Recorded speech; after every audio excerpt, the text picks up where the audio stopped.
Hello friends, स्वागत है आप सभी का डेली करंट अफेयर वीडियो में। आज तारीख है 26 जून 2026। तो आज के करंट अफेयर हम डिस्कस करेंगे और यह करंट अफेयर का वीडियो सभी एग्जामों के लिए है फ्रेंड्स। चाहे आप जिस भी एग्जाम की तैयारी कर रहे हैं सभी एग्जामों के लिए है डेली करंट अफेयर का वीडियो। और आज तारीख है 26 जून 2026 का जितने भी इंपॉर्टेंट करंट अफेयर सारे बनेंगे आज हम डिस्कस करेंगे। और अगर आप इस चैनल पर नए हो तो चैनल को लाइक एंड सब्सक्राइब कर लें ताकि डेली करंट अफेयर की वीडियो आपको समय पर मिलती रहे, आपकी तैयारी अच्छे से होती रहे। तो फ्रेंड्स, आप जिस भी एग्जाम की तैयारी कर रहे हो सभी एग्जामों के लिए करंट अफेयर का वीडियो है। तो चलते हैं आज के हमारे पहले प्रश्न की तरफ। आज का हमारा पहला प्रश्न है, प्रतिवर्ष 26 जून को दुनिया भर में नशीली दवाओं के दुरुपयोग और अवैध तस्करी के खिलाफ अंतर्राष्ट्रीय दिवस मनाया जाता है। वर्ष 2026 के लिए इस दिवस की थीम क्या रखी गई है? इसका राइट आंसर हो जाएगा ऑप्शन नंबर ए, साक्ष्य। साक्ष्य स्पष्ट है, रोकथाम में निवेश करें।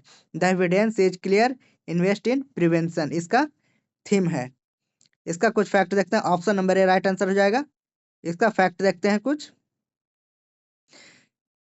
संयुक्त राष्ट्र यूनाइटेड नेशन द्वारा हर साल 26 जून को समाज की नशीली दवाओं के हानिकारक प्रभाव के प्रति जागरूक जागरूक करने के लिए यह दिवस मनाया जाता है। वर्ष 2026 की थीम वैज्ञानिक साक्ष्यों और प्रभावी नीतियों के माध्यम से नशा मुक्त और समय रहते इसके बचाव पर जोर देती है। इसका ऑब्जेक्टिव, इसका उद्देश्य क्या है? जागरूकता बढ़ाना, व्यक्तियों, परिवारों और समुदायों पर नशीली दवाओं के दुरुपयोग के हानिकारक प्रभावों के बारे में दुनिया भर के लोगों को जागरूक करना है। और इसका और फैक्ट है, अवैध तस्करी रोकना। मादक पदार्थों अवैध तस्करी को रोकने के लिए अंतर्राष्ट्रीय स्तर पर आपसी सहयोग को मजबूत करना है। इसका इतिहास क्या है? इतिहास जान लेते हैं नशा मुक्ति का। संयुक्त राष्ट्र महासभा ने 7 दिसंबर 1947 को अपने प्रस्ताव 42/112 के माध्यम से नशीली दवाओं के दुरुपयोग से मुक्त अंतर्राष्ट्रीय समाज के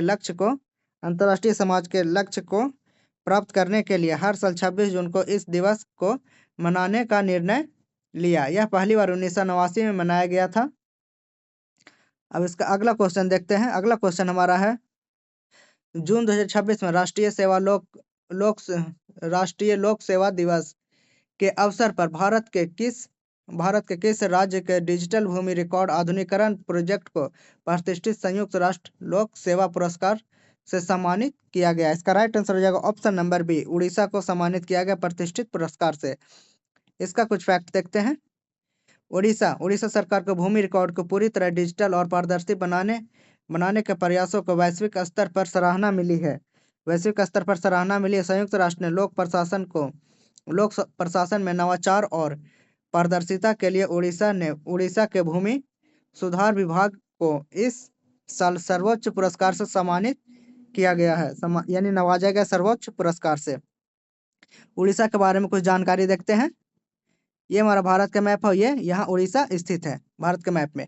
और उड़ीसा की राजधानी भुवनेश्वर है। उड़ीसा के मुख्यमंत्री हैं मोहन चरण मांझी, जो बीजेपी के हैं। और यहाँ की विधानसभा सीटें 147 है, लोकसभा सीटें 21 है और राज्यसभा सीटें 10 है। अगला क्वेश्चन देखते हैं। अगला क्वेश्चन हमारा, जून 2026 में नासा और इसरो के संयुक्त मिशन निसार उपग्रह किस भारतीय लॉन्च व्हीकल से संप्रेषित किया गया या लॉन्च किया गया? इसका अंतिम घोषणा की गई है। इसका राइट आंसर है option number C, GSLV mark 3, geosynchronous launch vehicle mark 3। इसका राइट आंसर हो जाएगा ऑप्शन नंबर सी। इसका कुछ फैक्ट देखते हैं। Nisar NASA ISRO synthetic aperture radar mission को भारत के सतीश धवन अंतरिक्ष केंद्र श्रीहरिकोटा से GSLV रॉकेट के जरिए लॉन्च किया जाएगा। यह उपग्रह पृथ्वी की सतह में होने वाले सूक्ष्म बदलावों, ग्लेशियरों के पिघलने और भूकंपीय गतिविधियों की बेहद सटीक मैपिंग करेगा, बेहद सटीक जानकारी देगा। इसका कुछ और फैक्ट देखते हैं। निसार उपग्रह NASA ISRO synthetic aperture radar NASA और इसरो का एक संयुक्त पृथ्वी अवलोकन उपग्रह है। इससे 30 जुलाई 2025 को सतीश धवन अंतरिक्ष केंद्र से लॉन्च किया गया था। यह पहला रडार इमेजिंग उपग्रह है जो दोहरी माइक्रोवेव आवृत्ति का उपयोग करता है। इसका देखते हैं दोहरी संचार रडार प्रणाली। इसमें एल बैंड और एस बैंड, 2 बैंड है। एल बैंड का काम है एल बैंड नासा के द्वारा विकसित किया गया, या भूमि, बर्फ और घने जंगल के अंदर प्रवेश कर सकता है एल बैंड। और एस बैंड है, एस बैंड जो इसरो के द्वारा बनाया गया था, फसलों आर्द्र भूमि और स्थलीय विशेषताओं की सटीक निगरानी करता है, एस बैंड। इसका कुछ और फैक्ट देखते हैं। इसका विशेषता, उद्देश्य, यह उद्देश्य, इसका उद्देश्य देखते हैं क्या है विशेषता उद्देश्य। यह उपग्रह पृथ्वी को पपड़ी बर्फ की चादरों की गति, वनों और प्राकृतिक आपदाओं जैसे भूस्खलन, भूकंप पर नजर रखने के लिए सेंटीमीटर स्तर की सटीक जानकारी देता है। इसे पृथ्वी का MRI स्कैनर भी कहा जाता है, निसार सैटेलाइट को। अगला क्वेश्चन देखते हैं। अगला क्वेश्चन हमारा है, केंद्रीय वाणिज्य और उद्योग मंत्रालय द्वारा जारी आंकड़ों के अनुसार वित्तीय वर्ष 2025-26 में भारत का सबसे बड़ा व्यापारिक भागीदार टॉप ट्रेडिंग पार्टनर कौन सा देश रहा है? इसका राइट आंसर हो जाएगा ऑप्शन नंबर बी, संयुक्त राष्ट्र अमेरिका, USA। इसका ट्रेडिंग 25-26 का सबसे टॉप ट्रेडिंग पार्टनर रहा है भारत का। इसका कुछ फैक्ट देखते हैं। लगातार दूसरे वित्तीय वर्ष में अमेरिका चीन को पीछे छोड़ते हुए भारत का सबसे बड़ा व्यापारिक भागीदार बना हुआ है। दोनों देशों के बीच द्विपक्षीय व्यापार में इस इलेक्ट्रॉनिक, रक्षा उपकरण और IT सेवाओं के निर्यात पर भारी उछाल दर्ज किया गया है। इसका फैक्ट देखते हैं अमेरिका के बारे में कुछ जानकारी। यह मैप है, वर्ल्ड मैप है, यह अमेरिका है, यह अलास्का वाला पार्ट, यह है अमेरिका का ही पार्ट है, अलास्का वाला। इसका देखते हैं राजधानी वाशिंगटन DC, इसका राजधानी अमेरिका का। इसका राष्ट्रपति डोनाल्ड ट्रंप। इसका यहाँ की मुद्रा है अमेरिकी डॉलर। और संसद का नाम है, जैसा यहाँ का संसद का नाम है तो संसद, वहाँ का संसद का, अमेरिका का संसद का नाम है कांग्रेस। अगला क्वेश्चन देखते हैं।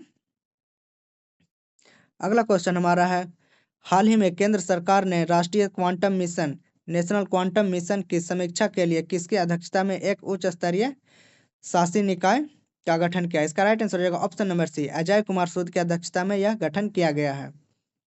इसका कुछ फैक्ट देखते हैं। भारत के प्रमुख वैज्ञानिक सलाहकार प्रोफेसर अजय कुमार सूद की अध्यक्षता में राष्ट्रीय क्वांटम मिशन की प्रगति की निगरानी के लिए नई समिति बनाई गई है। इस मिशन का उद्देश्य भारत को क्वांटम कंप्यूटिंग, संचार और तकनीक के क्षेत्र में वैश्विक लीडर बनाना है। अगला क्वेश्चन देखते हैं। अगला क्वेश्चन हमारा, जून 2026 में यूरोपीय संघ EU ने किस देश को अपनी पूर्ण सदस्यता देने के लिए औपचारिक रूप से परिग्रहण वार्ता की शुरुआत की? इसका राइट आंसर हो जाएगा ऑप्शन नंबर है, यूक्रेन को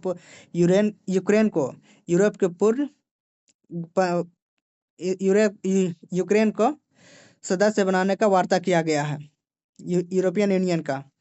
इसका राइट आंसर होगा ऑप्शन नंबर ए, यूक्रेन। इसका कुछ फैक्ट देखते हैं। ब्रुसेल्स में आयोजित यूरोपीय संघ के शिखर सम्मेलन के यूक्रेन को संघ में शामिल करने के लिए आधिकारिक तौर पर बातचीत के पहले चरण की हरी झंडी दे दी गई है। यह कदम यूक्रेन के भू राजनीतिक इतिहास में यूरोपीय एकीकरण के लिए बेहद महत्वपूर्ण माना जा रहा है। इसका कुछ और फैक्ट देखते हैं। मैप में, ये मैप देखें तो ये वर्ल्ड मैप है और यहाँ यूक्रेन स्थित है जो रसिया का बॉर्डर साझा करता है। इसका महाद्वीप, यह यूरोप महाद्वीप में स्थित है यूक्रेन, और इसकी राजधानी, यूक्रेन की राजधानी कीव है। यहाँ के राष्ट्रपति व्लादिमीर जेलेंस्की, और यहाँ की मुद्रा है ह्रिवनिया यहाँ की करेंसी है। अगला क्वेश्चन देखते हैं। अगला क्वेश्चन हमारा, भारतीय रिजर्व बैंक RBI द्वारा जारी वित्तीय स्थिरता रिपोर्ट जून 2026 के अनुसार मार्च 2026 तक भारतीय बैंकों का ग्रॉस NPA घटकर कितने प्रतिशत के ऐतिहासिक निचले स्तर पर आ गया है? इसका राइट आंसर हो जाएगा option number B, right answer हो जाएगा 2.8% के निचले स्तर तक आ गया है। इसका कुछ फैक्ट देखते हैं। RBI की ताज़ा रिपोर्ट के मुताबिक भारतीय बैंकिंग सेक्टर की सेहत में जबरदस्त सुधार हुआ है। बैंकों का सकल गैर निष्पादित परिसंपत्ति ग्रॉस NPA अनुपात मार्च 2026 में गिरकर 2.8% रह गया है, जो कि पिछले एक दशक के सबसे निचला और सबसे सुरक्षित स्तर है। अगला क्वेश्चन देखते हैं। अगला क्वेश्चन हमारा है, रक्षा अनुसंधान और विकास संगठन डीआरडीओ ने जून 2026 में ओडिशा तट से किस नई पीढ़ी के एंटी रेडिएशन मिसाइल का सफल यूज ट्रायल पूरा किया है? इसका राइट आंसर हो जाएगा ऑप्शन नंबर है रुद्रम। रुद्रम का सफल ट्रायल किया है। इसका कुछ फैक्ट देखते हैं। रुद्रम 2 भारत के स्वदेशी रूप से विकसित हवा से जमीन पर मार करने वाली एंटी रेडिएशन मिसाइल है। इसे सुखोई 30 MKI फाइटर जेट से भी दागा गया है। यह मिसाइल दुश्मन के रडार ट्रैकिंग सिस्टम और कम्युनिकेशन स्टेशनों को ढूंढकर उन्हें हवा में ही तबाह करने की क्षमता रखती है। इसका कुछ और फैक्ट देखते हैं। डीआरडीओ के बारे में जानते हैं। डीआरडीओ का फुल फॉर्म है Defence Research and Development Organisation. इसका स्थापना है 1958 में इसका स्थापना हुआ था। इसका मुख्यालय नई दिल्ली में है। इसके अध्यक्ष हैं अभी सीईओ। डीआरडीओ के सीईओ श्री राजेश कुमार सिंह डीआरडीओ के सीईओ हैं। अगला क्वेश्चन देखते हैं। अगला क्वेश्चन हमारा, राष्ट्रीय हरित अधिकरण एनजीटी ने जून 2026 में भारत के किस नदी के किनारे अनियंत्रित निर्माण और प्रदूषण को रोकने के लिए अमरावती रिवर फ्रंट संरक्षण टास्क फोर्स बनाने का निर्देश दिया है? इसका राइट आंसर हो जाएगा ऑप्शन नंबर बी, कृष्णा नदी। Option number B right answer हो जाएगा। इसका कुछ फैक्ट देखते हैं। आंध्र प्रदेश की नई राजधानी अमरावती के पास कृष्णा नदी के बाढ़ क्षेत्रों को बचाने के लिए एनजीटी ने सख्त रुख अपनाया है। सख्त रुख अपनाया है। नदी के पर्यावरण तंत्र और जलीय जीव को बचाने के लिए एक विशेष टास्क फोर्स का गठन करने का आदेश दिया गया है। इसका कुछ और फैक्ट देखते हैं। इसका कृष्णा नदी की बात करें तो कृष्णा नदी का उद्गम स्थल महाराष्ट्र राज्य के सतारा जिले में महाबलेश्वर के पास पश्चिमी घाट से होता है और यह लगभग 1400 किलोमीटर का सफर तय करने के बाद यह नदी आंध्र प्रदेश के कृष्णा जिले में स्थित हंसाला देवी के पास बंगाल के खाड़ी में जाकर गिर जाती है। अगला क्वेश्चन देखते हैं। अगला क्वेश्चन हमारा है, हाल ही में जारी वैश्विक ऊर्जा संक्रमण सूचकांक एनर्जी ट्रांजिशन इंडेक्स 2026 में भारत का कौन सा स्थान प्राप्त हुआ है? भारत का कौन सा स्थान रहा है? इसका राइट आंसर हो जाएगा ऑप्शन नंबर है 63वां स्थान भारत का रहा है। इसका कुछ फैक्ट देखते हैं। वर्ल्ड इकोनॉमिक फोरम द्वारा energy transition index world economic forum के द्वारा जारी किया जाता है। इस इंडेक्स में भारत रिन्यूएबल एनर्जी के तेजी से विस्तार के कारण 63वें स्थान पर पहुंच गया है। इस सूची में स्वीडन और डेनमार्क क्रमशः पहले और दूसरे स्थान पर हैं। इसका डिटेल देखते हैं कौन कौन से हैं। पहले स्थान पे है विश्व आर्थिक मंच वर्ल्ड इकोनॉमिक फोरम द्वारा यह जारी किया जाता है एनर्जी ट्रांजिशन इंडेक्स। इसका पहला स्थान है देश Sweden, Finland, Denmark, Estonia, Norway, Switzerland और फ्रांस। इसके जो भी नंबर हैं सब ये टॉप देश हैं। तो फ्रेंड्स, ये था आज का हमारा करंट अफेयर का वीडियो। आपको कैसा लगा कमेंट बॉक्स में जरूर बताएं और इसी तरह के वीडियो के लिए चैनल को लाइक एंड सब्सक्राइब कर लें। मिलते हैं नेक्स्ट डे करंट अफेयर के साथ। जय हिंद, जय भारत।